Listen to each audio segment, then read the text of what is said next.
Hey, it's Mike again with another message for today. Just wanted to, first of all, check the microphone, see if that's working. That's working, and yeah, we'll check it in between just to make sure it's still on because I've had that problem in the past too, where it shuts off in the middle of recording or whatever.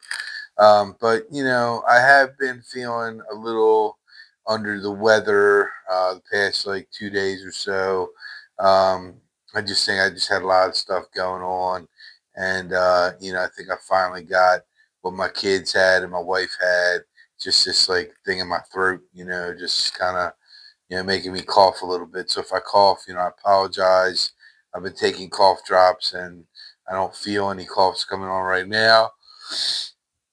But for whatever reason, I'm still yawning in the beginning of these podcasts too. So, just have to deal with that.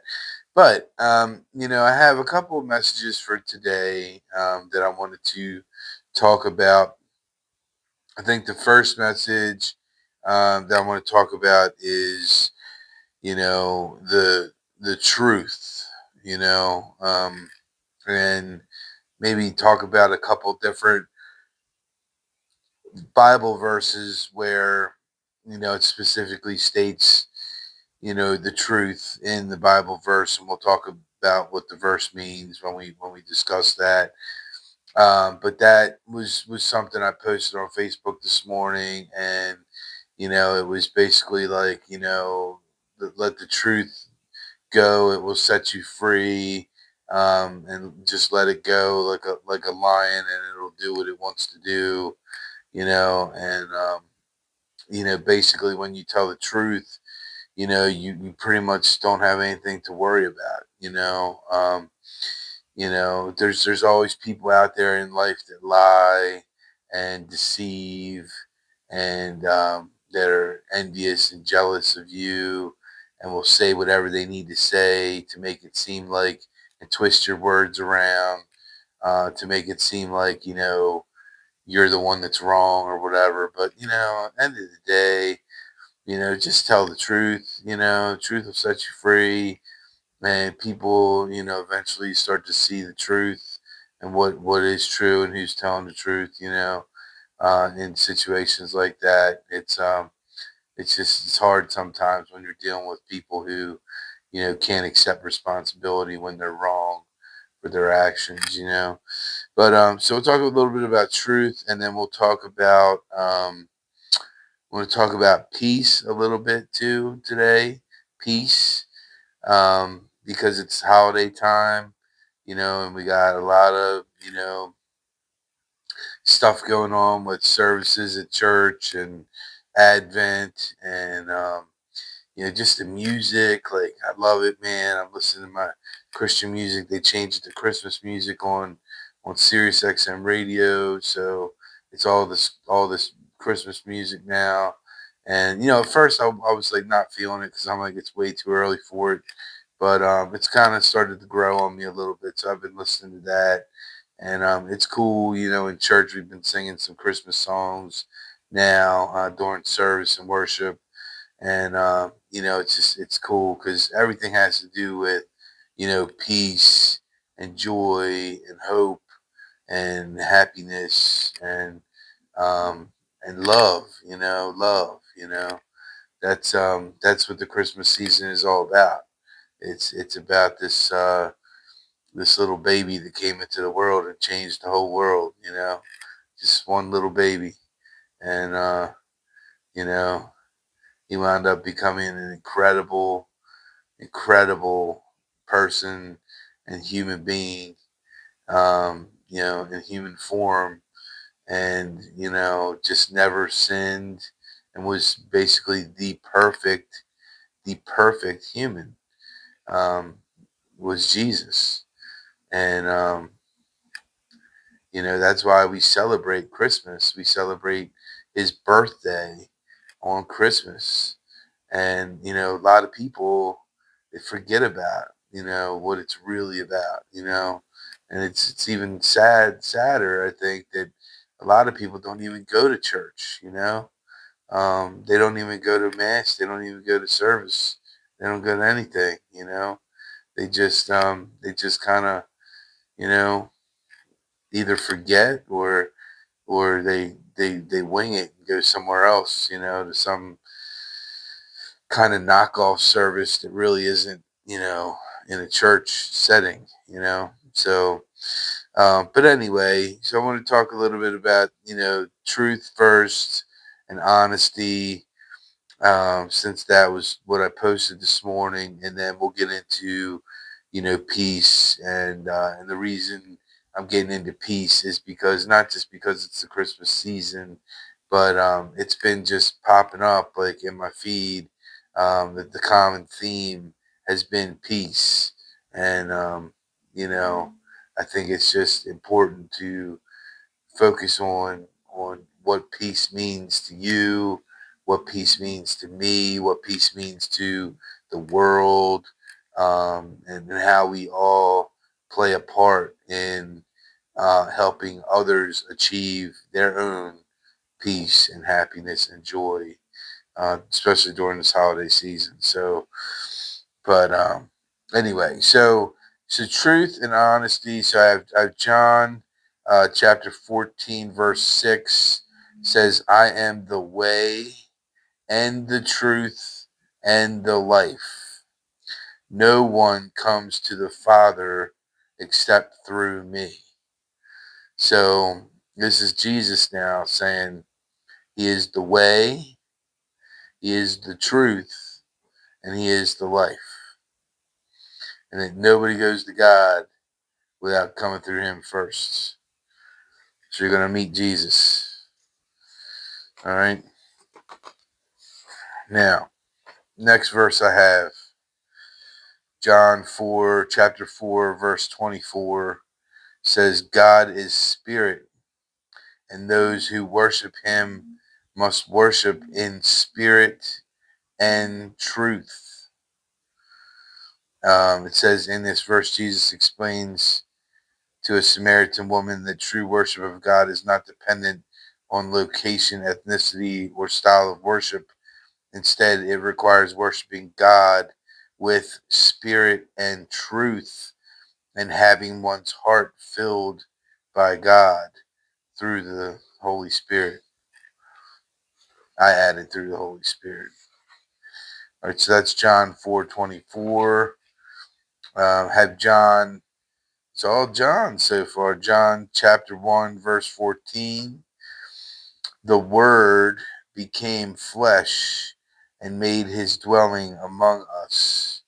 We have seen his glory, the glory of the one and only Son who came from the Father, full of grace and truth." So Jesus came from the Father, full of grace and truth. Truth. And then we have, let's see, Ephesians 6:14.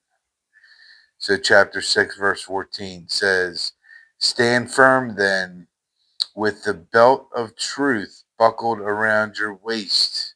See, they're talking about the armor of God. How there's, the armor of God is the belt, the sword, the shield, the boots, and the helmet, and the breastplate. And this says, "Stand firm then, with the belt of truth buckled around your waist, with the breastplate of righteousness in place."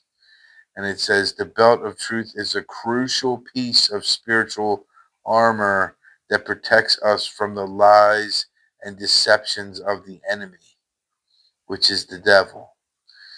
It holds the sword of the Spirit, which links truth and the Word of God together.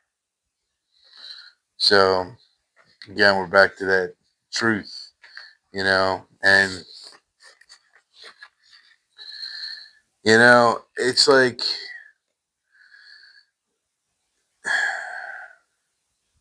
there's so many different parables that you could go through in the Bible to talk about truth and to teach why it's important to always be truthful and that. And, the one I always go back to from my childhood is, the boy that cried wolf. You know, he kept saying, "Oh, wolf, wolf," and everybody ran outside, and there was no wolf. And then, "Oh, wolf, wolf," wolf's here, and then everybody ran outside all worked up, and he wasn't there. And then one day the wolf really was there, and nobody listened to him because he screamed it again, "Wolf, wolf," and nobody was there to help him because the wolf was really there that time. And it's just like, you know, it's all part of your character. I think is the ability to just be truthful. It's a inherent um, trait of your personality. And some people are not truthful. They're not. Some people are very deceitful, and they lie and they cheat and they steal and they do whatever they got to do to be number one, or put themselves ahead of whoever they got to step on to get there. And that's not what life's about. Life's about being true to people, being honest with people, you know, telling people not necessarily what they want to hear, but telling them what they need to hear, and just being truthful, like being honest. I mean, in my business, there's so many agents out there in this industry in real estate where they literally will tell people whatever they want to hear just to get a listing, or just to get a buyer client, or just to get, somebody to pay them money. They'll say whatever they have to say, even if it's not true. They'll flat out just lie, make stuff up, and deceive, to get whatever they need to get to win the listing. And it's sad. It's sad. Some of them even sit around and role play, these scenarios in their offices where they teach the newer agents, how to deceive and how to lie and how to cheat and how to get more commission and how to rip people off, and without them really knowing what's going on, and how to take advantage of people. And it's sad, to see that that's how they run their business. But there's so many of them, man. So many of them out there, and it just puts a bad name for the agents that actually are truthful and are good and are honest and are hardworking and do, genuinely put their clients ahead of these other agents out there. You know, um, that's just for me personally, relating it to my job, because that's what I deal with here. And I see it so much with, well, I could get you so much more for your house. I could get you 50,000 more than what he said. you know well, no, you probably can't, but what you do is you get them to sign the listing, and then you're going to put the house on the market. It's going to sit. You're going to reduce the price, reduce the price, reduce the price. And you were wrong, but you're going to sell it and you're going to get paid a commission just because you lied to them up front because you wanted to get the listing, knowing it's going to sit, knowing it's not going to sell for that price. That's the type of stuff I'm talking about. That's the type of deception that I'm talking about, in that. But that's just real estate. That's just to give an example of how that works in real estate. But you know, kind of want to switch to talking about peace a little bit more. Peace. You have like peace in the world. Where you know we are the world, we are the children. Saw that song the other day. Make it a better place and all this stuff, and everybody be world peace and holding hands, singing songs and all. Like you have that kind of peace, but then I think you also have, an individual kind of peace, an inner peace that a lot of people just don't get to experience because they're so caught up in the distractions of today, um, of the world of life, paying bills, of, going out drinking, of, just doing whatever. I think they don't, they're just so distracted by their phones. They're distracted by TV shows, by sports, by, all kinds of different stuff out there that takes their attention away from focusing on their own true inner peace, which, really comes by the grace of God, through your relationship with Him. Um, that's where my peace comes from. And, I could tell you, I live in a world full of peace and joy and happiness and excitement every day, and just not knowing what's going to happen, and just being open and eager for, whatever He puts in my path, to cross. Like that's what's going to happen that day, whatever is meant to be.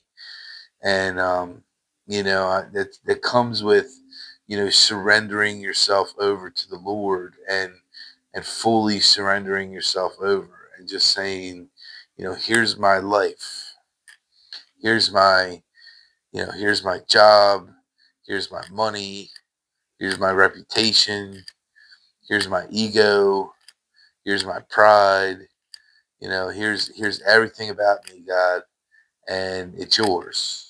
I don't want it anymore.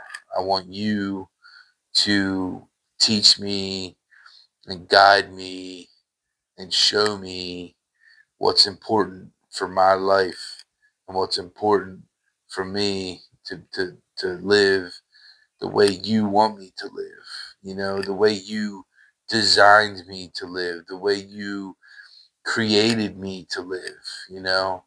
Um, how do you want me to handle things? You know, how do you want me to, be with people when I interact with them? What type of character traits do you want me to have?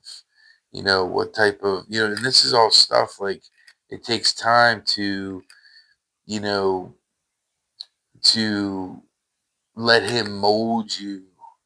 This is over after, months and months and years of, you know, turning yourself over to Him and letting Him mold you and sculpt you and work with you and like knead you, like you knead dough, and you just kind of work it, man. Like that's what He's doing with you. And, but you got to let Him do it. You got to want Him to do it. So it's like every day, I get up and, it's like, you know, I take my body and I go into God's body shop, you know, and I just say, all right, I'm here. Like it's the morning. Thanks for waking me up. Thanks for giving me another day. All right, I'm checking in. So let me know what I'm supposed to do today. And I just, sit back and relax and let Him go to work, man. And He just starts going to work. And, if I have something on the schedule, if I have an appointment, I have like a calendar appointment, maybe I'm having coffee with somebody, coffee and conversations. I always joke like it's coffee and conversations with Jesus, but it is, everything I do is with Jesus, everything, no matter what it is. If I go get my oil change, I'm going to get my oil change with Jesus, and maybe I'll run into somebody in the waiting room and they want to start talking about it. Who knows? But that's, to me, that's what I'm always looking for, opportunity to bring Him up, to other people, to try to raise their uh, level of spirituality so that they can feel the way I do, which is awesome, man. I mean, Yeah, I'm a little fat, still got a lot of weight I gotta lose. And, yeah, my muscles and my bones kind of creak a little bit, but that's because I'm in my, late 40s, mid to late 40s. And, it happens, it just happens to you. And, could I be in a little bit better physical shape? Yeah, I probably could, and I'm kind of working on that a little bit. And, but, you know, God will help you, with whatever you need. And I let him know what I want. Like I tell him what I want. I want to drop some weight. I want to be healthier. I want to, I want to make more money. I want to, and these are like suggestions, for him. But, at the end of the day, when you surrender yourself over, you need to understand that like that's what you're doing. You're surrendering yourself over to him, and he's either gonna listen to your suggestions or he's not. you know Maybe it's not the time for me to lose a bunch of weight. Maybe for some reason I'm not supposed to lose a whole bunch of weight. Maybe just a little bit of weight. um I don't know. I mean, I've tried a lot of different things, and not everything seems to be working for me. And so, again, I just give it up to God. Would I like to make more money? Yeah, I'd like to make more money. I'm not making as much money as I would like to have to feel, comfortable, on my own. But, I'm still comfortable with him because I know that he is going to provide me with whatever I need, whatever that may be, and I don't know what that may be. And I don't know where he's taking me, and I don't know, where I'm going some days. I don't know if I'm, if I'm spinning my wheels, doing stuff sometimes, or what's going on. All I know is that I turn myself over to him every day, and I let him go to work, and I let him continue to try to, perfect me and take all the scratches and the dents out, in the body shop, and just make it perfect, and work on my mind, work on my wisdom, work on my discernment, work on my clarity, work on my focus, work on my creativity, work on my imagination, work on my motivation, work on everything, inside of me, spiritually, work on my soul, work on my heart, work on my Holy Spirit that's here right in my heart, filling that up, charging that up. I mean, it's constant with what he does for me, and it all starts with inside. It's mind, body, and spirit is what he's fixing. You know, and so I can sit here and say, I want to drop 100 pounds or whatever, but he's not concerned about my outside appearance. He's concerned about my inner appearance and what's in my heart, and what's in my character, and what's in my integrity. And that's what he's concerned about for you too. But if you never, turn yourself over and take yourself into God's body shop, you know, you're never going to get fixed. You're not. And I mean, it's like this service is available to everybody, and it's free. It's 100% free. You just got to pray a little bit. You got to communicate a little bit. You got to talk to him a little bit. But see, he helps you with stuff. He helps you with all kinds of stuff, and then he'll he'll put people in your life who, at the exact right time that you need to talk to them, and things will just happen. You know, I can't tell you how many times I've been to coffee with somebody, and maybe it's like another loan officer that I've never done a deal with before, but they wanted to go to coffee for whatever reason. And something happens during that conversation where it turns into a business idea or something that we can do together for joint, marketing together or something, it just, everything happens the way it's supposed to happen, exactly how it's supposed to happen, and you just need to trust the process. And at the same token, God will not only put people in your life that He wants you to be around, He will also take people out of your life that He doesn't want you to be around, and that He thinks are bad influences on you and are not helping you get to where you need to be and cannot go with you where you are going, because they're just not designed that way, because they're not where you are. And he'll make that happen too. So He will pull people out and He will put people in, and He will fix everything exactly the way it's supposed to be fixed at His exact right time. And that's why, I don't worry, anymore. I just don't, because I know that everything is going to happen the way it's supposed to happen, and it's going to happen according to Him and His time and His schedule and His order of importance. Um, you know, so we'll just kind of sit back, and in the meantime, as He gives me things like writing the book, I did a podcast about this topic about heaven and hell, and I thought it was a good podcast, and I only had like 10 views on it, and they might have been good views, they might have been quality views, whatever, but it just felt like it felt like I should have had more views than that. So what I did was I prayed about it, and I said, God, I really thought I would have had more views than that. It's a good topic. It's a great topic for people to think about and talk about. So, like, how can I get this message out there? Literally, I'm just sitting there and I'm asking him a question. How can I get this out there? And this voice in my head just said, write a book. And I'm like, but I don't want to write a book. Because I didn't really want to write a book. And he just said, write a book. And I said, well, how am I supposed to do that? And the voice was just like, just go to your computer, open up Microsoft Word, and just start typing.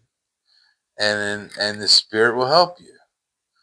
And sure enough, I opened up Microsoft Word. I just started typing. And man, that Spirit helped me. And I wrote this book. It turned into like 79 pages in the book printed. I wrote that book in 2 days, two like 4 hour days, because I don't really work 8 hours a day.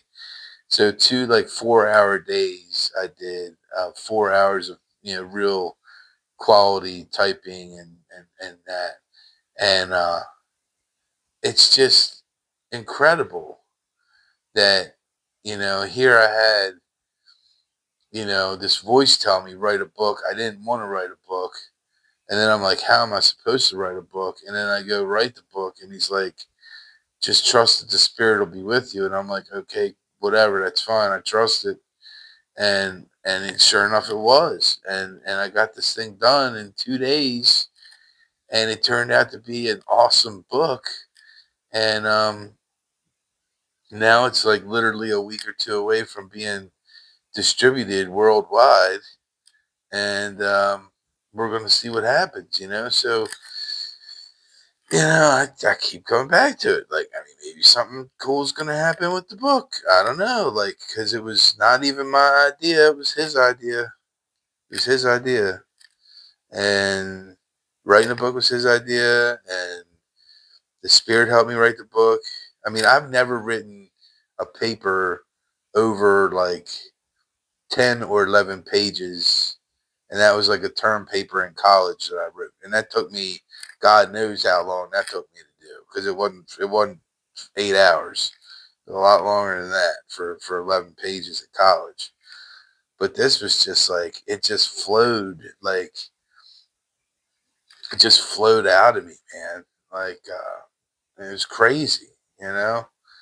And it was just so well done. And then I submitted it to the publisher, and I already knew, like, I already knew because it was a Christian publisher, and I knew that they were going to accept it. Like, I just knew it.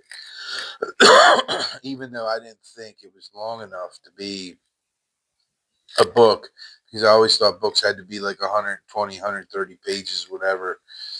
But this book, turned out to be 79 pages, and it's, it's, God basically said, when I said, this isn't long enough, he said, this is long enough. Everything is in there that needs to be in there, and it's short enough where people can read it in one sitting, and it's the perfect size. It's a perfect book, and nobody says a book has to be 100 some pages to be a book.